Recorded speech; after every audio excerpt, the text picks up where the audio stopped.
Are you looking for more natural beauty and joy in your life? Perhaps more community because you're feeling isolated after tough times. Gardeners know, and the research shows, digging in the dirt is good for the body, mind, and spirit.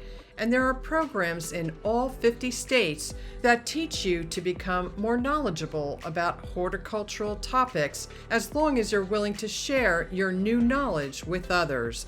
That's all up next on Still Time for Joy, where we share practical advice for weathering life's storms and inspiring stories of resilience.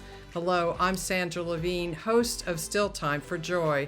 My guest today is Susan Emhardt-Servidio, coordinator of the Ocean County Rutgers Master Gardener Program in Toms River, New Jersey. Welcome to the show, Susan. Hello, Sandy. Thank you for having me. You're welcome. My beloved mom, Dorothy, who passed away a couple of years ago, was an avid master gardener, and the program is very near and dear to my heart. She was a lecturer. She spoke on all kinds of topics for the Speakers Bureau. She identified ticks, and she had absolutely stunning gardens at her house. Flowers, juicy Jersey tomatoes, huge zucchini. She just loved gardening and knew so much about it. So tell me, how did the Master Gardeners Program start, and why do we need a Master Gardeners Program? The program overall started in 1970s with Dr. David Gibby in Washington State.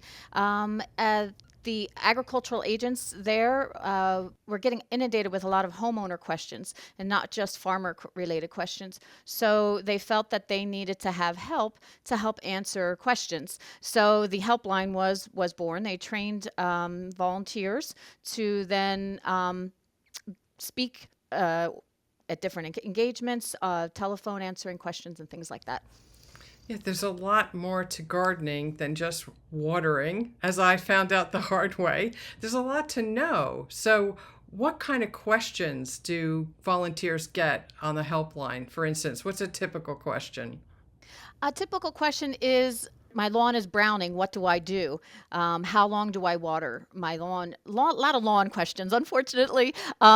Least favorite topic of mine. However, they trying to find ways to make things work in the home at their house versus someone else's, and trying to troubleshoot is what a lot of the questions tend to be. So how exactly does the Master Gardener Program work? People become educated and then share their knowledge, but tell me in a little more detail, how does it actually work? Our New Jersey Rutgers Master Gardener Program is a combination of 60 educational hours that we give training to people that join our program. And then there's a 60-hour volunteer that you would do after your training. And the volunteer hours would be working in the helpline, or for our county, we do tick identification, things like that, to help get the research-based information out to the home residents. So tell me, what are some of the topics that the volunteers are learning about when they're studying? The first or two big ones are botany. How do plants work? What are the processes? And then also soil health, and knowing it all starts with the soil. It's not dirt. It is soil. Soil you grow in, dirt's what's under the rug. So you want to have a good balance of those, and then learning how, if you know how a plant can grow, you can maybe troubleshoot with issues that might come down the line. And it really does start with the soil. This is something my mom was always drilling into me. Oh, you need to test for the pH. You need to add whatever and this and that. And I never did any of that. And it showed. Her garden was gorgeous and mine kind of limped along. So talk to me about the importance of getting the soil right. What can people do? What does testing show? With Rutgers and a lot of the other Penn State, all the different states have their own Master Gardener programs, and also most of them do testing, and the testing will show whether the pH is balanced for the plants you want to grow. So the pH is important because even though nutrients are in the soil, if the pH is too high, it's not available for the plants to use. So you want to have a nice balance. But we in the office in Ocean County, we do soil testing. We do just the pH. Rutgers does offer lab testing, and that is a fee there, and that is fertility and pH. You got to know what you're growing with before you try to fix something that you don't know what you need to fix. So. So does the average gardener know that? Do they bring their soil to you? Are they amazed to know they should be amending their soil? Yes. Yes, yes and no. I mean, a lot of people just want to know where to start, and then just what's the basics that they need to change their soil. To say, oh, I should lime my lawn. Okay, but you may not need the lime because the pH is too high. And how much of a difference can that make when you get the soil right? It can make a difference in better harvest for vegetables, flowers. If the nutrient uptake, it helps the plants photosynthesize better. It just helps with the health of the plant. When you have healthy plants, it also keeps pests and fungal diseases from becoming, a little overwhelming for the plant. If the plant's healthy, they're less likely to have issues. So I want to get back to the helpline for a minute because I know that's a big part of what Master Gardeners provide is this free, right? It's free to the public information. And tell me some more about some of the phone calls the volunteers receive, both typical phone calls and maybe some that are a little out of the ordinary. We do get a lot. Most of the time it's how do I have an insect, how do I get rid of it? What do I do? And we give them research-based information so that it's not my mom said to put Epsom salts and alcohol or vinegar in the soil.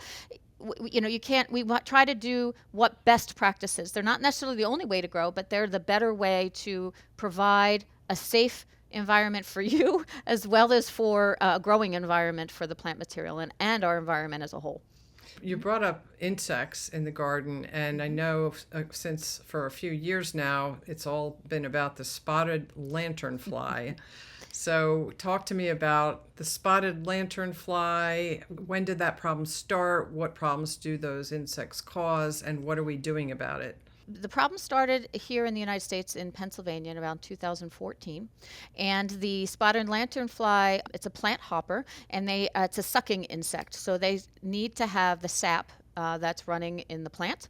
And so they put their mouth part in, they suck out the juices, and it stresses the plant out. So they don't go on everything, but grapevines and some of the apple trees, farmers and nursery growers are having the largest impact, I think, or the spotted lanternfly have the largest impact on them. But for homeowners, they're more of a nuisance pest. And here in New Jersey, I'm on the coastal area in Toms River, and it seems to have settled down a little bit for us. It doesn't seem to have come as much. It's moving outward, unfortunately. But the problem is it came from another country that we have no natural predators from that country that will help keep these guys in. A few of them are fine, but when they come in numbers, and they do, it can be very detrimental to a plant material. And they came from Asia, right? They did. And they are considered actually invasive pests in, I believe, Japan and Korea. I'm not positive on that, but I believe it is also a problem there. And your best advice to people is to smush them? Is that the only thing we can come up with? So we try to really promote IPM, which is integrative pest management. So basically using the least toxic method first. So the easiest thing to do without hurting our environment is to squish them, whether they're in the larval stage, whether in the flying stage. They jump, so it can be a little hard to do so. But what is a great thing here that has happened now that it's been 10 years is that our native wildlife are starting to catch up. So our praying mantis, we have a lot of birds that are now eating them. And if they're not eating them, they're ripping the wings off them. So they don't like them. So at least it's keeping them from propagating and becoming a bigger nuisance. So we are finding some of our wildlife is really kind of catching up to them. My mom also was very involved in the Speakers Bureau. In fact, she was the head of the Speakers Bureau for a while. I know she spoke about container gardening and many other issues. What are some of the topics that your Speakers Bureau provides to the public? And these programs are free, right? Yes, so there are a lot of different gardening topics, but for us, the biggest topics are fall cleanup, garden cleanup, spring cleanup, just native plants. That's the really hot topic right now. How to grow with our environment and not against what our natural area provides us. And I know that is such a hot topic now is native plants. So talk to me about the reason it's best to use native plants whenever you can. And for people listening in the Ocean County or in New Jersey area, what would you encourage people to try growing and what would you encourage them not to try growing? So for us here on the coast, and it will depend on where you are, because in New Jersey, coastal areas tend to be more acidic. So there's a lot of acidic plants that are happy for us here, versus in the northern Jersey, there are a lot more clay soils and things. However, the biggest thing is with the native plants are that they evolved in this area. They were here before we were.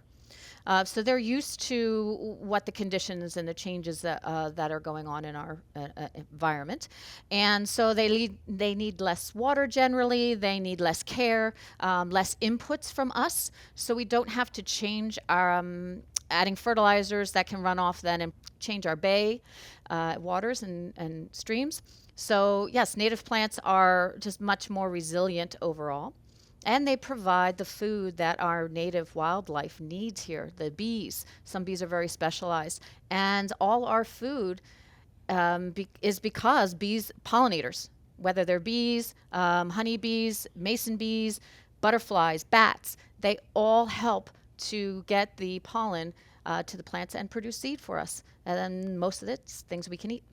So maybe list for me 3 or 4 native plants that you would encourage people to plant in Ocean County, for instance, which we are a shore community. So what are a few native plants that are good to grow here? So some native plants that aren't too aggressive in the garden, I'd say there is Asclepias butterfly weed, Asclepias tuberosa. It's a nice orange flower. The butterflies, it's a good monarch. A lot of people are looking for helping the monarchs. Anything in the carrot family, so bronze fennel is great for caterpillars and lots of bee activity. And liatris. Liatris is one of a great perennial too. Again, things with smaller flowers, just the butterflies and the small little bees just love it. And what should we not be planting? I know you mentioned earlier you're not a big fan of lawns. Why is that? I like to see color in my garden. I love green, but I want to see a punch of color, and it makes me happy to see those colors. And I'm providing diversity for our pollinators. I am giving them something other than just green grass that doesn't really offer enough pollen to help our bees survive. So I have lawn, but I have been slowly cutting it out and putting in more garden beds. But just adding diversity and having some place to be a pollinator garden and an area for them to survive. And also, when you have to put fertilizer on lawns, it ends up running off into our waterways. Isn't that a big part of why lawns are problematic? It can be, yes. The big thing is that people may put it on at the wrong time. The plants can't take it, the grass can't take it up, or they put too much of it, and then, or it's right after it rains and the sprinklers are running and it's washing into our waterways. So yes, it can be a large problem. So having following the directions on the labels of the product is very important, and not to use it out of turn. By growing more native plants, by growing our own food, by helping the pollinators, what are we really doing in a small way? So with helping having pollinators in the native plants, you really are helping our environment to not have so many chemicals, or to be less reliant on having pesticides and herbicides and things like that. Sometimes they are needed. I'm not against it totally, but I'm not a big one on spraying the whole yard, because I found, mosquitoes. Clean the areas first before you do that spray, and see if you can lessen the population more. And just really kind of giving people the knowledge to do something that works for them in their life. Is that part of the sort of the mission of the Master Gardeners, is to try to help the public live more in harmony with nature? I would say yes. That's an excellent way to sum it up, in that they do take the information that they've learned and then bring it back to the public to help them grow in a manner that is not so detrimental to our earth and also is healthy for us as humans and the wildlife. So yes, that's excellent. So what's in your garden? What are your perennials that you're growing? I'm a big grower of daylilies. So a lot of people are familiar with the orange ditch lily that their mom had, or the roadside lilies. These are lilies that have been hybridized, and just lots of different colors and ruffles on the edges. I have about 450 different varieties in my yard, and I don't have a large yard, so I do tuck things in pots. I love to do container gardening. I'm not a big vegetable grower, although I do have a watermelon in a pot, and it's doing rather well. But just a lot of native plants too, but a good balance for someone's garden for pollinators is 70% of native plants with 30% of others to kind of give you more color and some diversity. And for people who are watching this podcast on YouTube as opposed to just listening to it, in my office here right behind me, I have a big vase full of lilies. Lilies and bulbs are my favorite thing to plant because they come up year after year and you really have to do so little to have a beautiful looking flower come up every year. They're just gorgeous. And that is why I grow them, because sometimes water's not here. As we know, here in the eastern part of the states right now, we're really having some drought issues, and at least my flowers are coming up and ready to bloom. And daylilies, lily bulbs, anything you can share with others to bring happiness is what is important. And the research has shown that flowers make people happy. They can boost your mood. They can make you feel better. They can cause you, if you give flowers to someone else, it increases the connection between you. So it's all good. And have you seen that happening with people who become part of the program? For instance, do you find that a lot of people are sort of disconnected with the natural world, and after becoming part of Master Gardeners are awakened to something new and exciting? I do see a change. Most of the people that do a Master Gardener program is really they have some garden interest, but it can be beginners up to experts. And I think it's all about, oh, I didn't know. That makes sense, making those connections of why, if you do this, this might happen, and not realizing that that's a possibility. And I think that it really brings a lot of people together, getting outside, and kind of letting your troubles kind of grow away, so to speak. I've never met a friend in the garden that I didn't like. So I think for plants as well, the Master Gardener programs, though, do provide a lot of for those that are going through hard times, a way to focus on something and create something living and giving back to the community. And that can be incredibly transformative. And it's actually how my mom got started in master gardening. She had been divorced and was looking for something new to do, and she just became so passionate about being a member of the program. And one of the things she was really involved with, which I didn't really understand why she liked doing this, but you have a tick lab. Tell me about the tick lab and why you have a tick lab. Being able to empower the people that bring these ticks in to help take some of the worry off and the strain of what kind of tick is it? Does it carry disease? What disease does it carry? And how worried should I be? Now, we're not medical people. We have no medical backgrounds. And the master gardeners are able to look for certain characteristics, just like you would do in any kind of an insect, and give them an idea of what tick, what they could carry, and then if they have medical questions, to seek help. We are looking for those tiny details. There are some interesting things. Most of the time, you can tell by their body parts of what type of tick. Because here in mostly in New Jersey, we're looking at 3 main ticks. Which are those 3 main ticks? 3 main ticks is black-legged tick, which is also known as the deer tick, the American dog tick, and the Lone Star tick. And here in Ocean County, the Lone Star tick, what comes into the office in anyway, has been the most prevalent tick for us.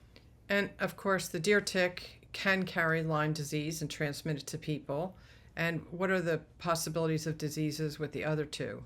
So with the Lone Star ticks, you have a potential for a bacterial disease called ehrlichiosis. It is still treatable with doxycycline, which is normally the case with Lyme disease. And the other Rocky Mountain spotted fever is something that is associated. Usually still a lot of research going on with that with the American dog tick. But the new and upcoming that people seem to be a little leery about is the meat allergy, the alpha-gal syndrome. That is the Lone Star tick, and that is your body's reaction to the tick's saliva that could cause you to have a reaction when you eat red meat. Similar to a bee sting. Some people have a small bee sting. Some people it goes into an anaphylactic and be an issue where you need to seek medical help. So just quickly, since we're talking about ticks, what are some 2 or 3 good ideas for people to try in order to keep from getting ticks on them in the first place when they're gardening? And what should they do if they find a tick that's embedded? So for areas where you would find ticks outside, where deer and mice are also carriers of the ticks, and could be an issue. So keeping those areas or excluding those animals would be a help. But for the most part, for homeowners or anybody walking on trails, stick to the trails. Areas that are kept maintained, usually pathways and things don't have the ticks, are not as likely to have the ticks as going off into the wild, so to speak. Also, wearing repellent, tick repellent, not just mosquito repellent. It has to have tick on the label to be effective. And just doing tick checks when you come out of the garden. Make sure you check under the hairline, under the back of the knees, a lot of people back of the knees, and just doing that tick check and having an awareness that there may be some critter that came in with you. And if you find one that's embedded? If you find one that's embedded, the big thing is to get it off. I mean, that seems obvious, but taking that tick away, the bacteria are generally in the tick's gut. So removing it so it's no longer possible to pass it over to you is the best way to get. So give it tweezers. Don't use alcohol or Vaseline. That just is not a practice you really should use. It has been said that they will regurgitate. So the bacteria tend to be in their gut, and you don't want them to go back into you. So you want to be careful with that. If you do find a tick, keep an eye on that area. Once you take the tick off, again, for us in Ocean County, we do tick identification.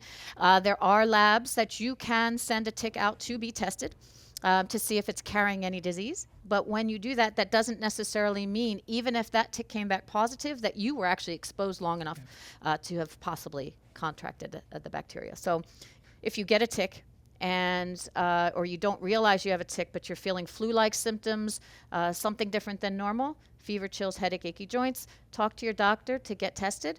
And then the earlier you get it, especially if it's Lyme, the earlier you get it, the better it is for long-term problems.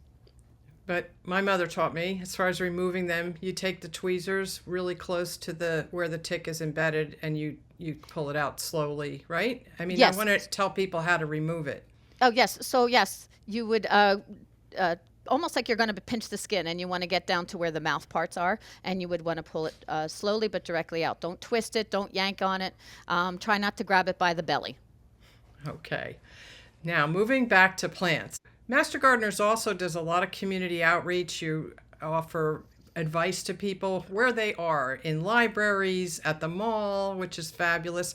And I read that you have a houseplant hospital program that's in local libraries. I love that because my houseplants really need to be hospitalized, actually. So I might go to one of those soon. But tell me about the houseplant hospital. What do people bring in? What are the problems? So it's a new program for us. Our Master Gardeners, we have quite a few of our volunteers that are passionate about houseplants and passionate about getting people to grow them correctly or help them with those problems that they may have. So a lot of things, people bring in a lot of citrus problems growing lemons and limes that normally are not growing here in New Jersey. They do grow them in the house, but a lot of the indoor house insects that can come. Unfortunately, if you put it outside for the summer, sometimes you bring in some stowaways, and that can get a little crazy in the house. And then just trying to better help not overwatering. What are the traditional cares that are needed to keep a house plant? And sometimes it's, what is the house plant? Plant ID. And just having a moisture meter. My mom gave me a moisture meter once, and it was a game changer because I was just always trying to guess when the plant needed water. The leaves would be a little yellow, so I'd think it was too dry and give it more. Meanwhile, how frustrating that the sign that it's getting too little water or not enough water can be exactly the same, right? Am I right? Yes, yes, you are. It's because the roots are affected. So if the water can't get up, whether it's too wet and the roots are damaged, or it's too dry and there's no water, it can't get to the plant. So the leaves, the plant starts shutting down things it doesn't need or can't use, can't support. So for the most part, the moisture meters do very well. I tend to actually use the lift the pot method if it's small enough and I can do so, because a lot of times we don't put the meter in the right spot, but lifting the pot, feeling how light it feels, water it really well in the sink, let it sit for about 5 minutes in water, then take it out of that so it's not sitting in that tray of water anymore. And those things to help get that rehydrated if the soil is very dry. I tend to be a little dry at my house. And here I'm the opposite. I overwater everything, which is just as bad as not watering at all. I know once a year, partly as a fundraiser for Master Gardeners and also as a way to get young plants out to the public, you do a massive plant sale. Tell me, where do those little plants come from and how does it all work? This year we offered houseplants, and that was a big success. So those were started by cuttings and different things that the master gardeners grow themselves. But it's the master gardeners, the volunteers in our group. They're just dedicated people that just love to grow. And the plant sales, it's an interesting thing. We did have over, I think we were up to 1,000 this year, people that came through. So it was a very short amount of time for a lot of people. So it was nice. Our master gardeners also, along where they grow the plants for our plant sale, they actually do have a community garden. And in that community garden, the volunteers actually grow the vegetables that they then donate to local pantries in Ocean County that may not be able to get some of the fresh produce donations from some of the larger distributors near us. Last year, overall, I believe they grew 3,000 pounds themselves and donated those. And then we also work with Farmers Against Hunger around New Jersey, and we glean at local farms. Gleaning, we go into their fields and pick things that they are no longer able to sell, in the sense of they don't need to sell them anymore, but they don't want to waste them and have it just be plowed in. And so altogether between the two things, it was over 12,000 pounds of food that were donated, fresh produce donated in Ocean County. That's awesome. You also have a butterfly program once a year. What is that about? We have a program called our Butterfly Tent Event. We do it in August, and people really are fascinated by butterflies and the metamorphosis between the caterpillar into a chrysalis and then into a butterfly. And we really wanted to highlight the educational portion of that as what plants can you grow to help this process, but also other information about gardening and about our environment. We have some naturalists that are there to answer questions from our different parks in our area, and we have I think 16 different exhibitors as well as Master Gardener volunteers in that event. What do you want people to know about the importance of butterflies and preserving butterflies and having habitat for butterflies? Butterflies are part of pollinators, and I think it's just the beauty to see something transform and be able to be free and fly. I think that appeals to a lot of people, and that's one way that they can help providing the food that these insects need in order to do so. I think that is the biggest draw, but also just pollinators, trying to help them survive in our ever-changing world. And what about gardening itself? What is so special about working in the garden, growing beautiful flowers, growing vegetables? What do you think it is about gardening that makes people feel so great? I think it's the ambiance that you're outside, you're enjoying nature, you're relaxing to a point. And I think just having something to look after that you're nurturing and feeling like, I made this, I grew this, that's a big draw. Yeah, there's a feeling of awe, actually, when you are growing something, right? Is it joyful to garden? Because we want people to have more joy in their lives. I think, yes, seeing flowers makes people happy, seeing that there's life around them and take them out of that maybe a dark spot that they may be in, and really, just to get out and enjoy. And how has being the coordinator of the Master Gardener Program affected you? What changes have you seen in yourself? My goodness. I actually do talks. I speak in public. For me, it is just a joy that I'm able to help people come out of their shells. As volunteers, we do find, you do have those people that are very gregarious and out there in the world, and then you have other people that are very shy, and you see them changing, just like the butterfly, changing the chrysalis into the butterfly, and really getting into it. I know one of the volunteers the other day said to me, I'm so glad I took this program because my husband now wants to join me in the garden, that they're able to connect with each other through the soil, getting back to nature. I do feel that being the coordinator has helped me find a purpose. I used to do retail horticulture and I love talking with people, but being in the soil and teaching, I never thought I'd want to teach people how to grow and feel that they can do it and feel that sense of accomplishment. There's always something new to learn, and I think if you are somebody that likes a little bit of a challenge and really wants to help your community, and it's a way to really just feel good about yourself and that you're helping others understand the world around us. Growing food that can then help others with their food security, to make people empowered that they can grow their own plants for their own happiness, just to get outside, get off the computers, disconnect from the electronics, and physically getting in the soil, watching kids learn that a spider is okay. It's okay to have a spider in the garden. They're really good for the garden. Finding those aha moments like, wow, look, it came, it bloomed, I can't believe I did it. And having that joy and knowing success. Well, Susan Emhardt-Servidio, you gave us so much great information about gardening, both for flowers and for vegetables, about all the joy it can bring to people and how people can be more empowered through becoming a master gardener.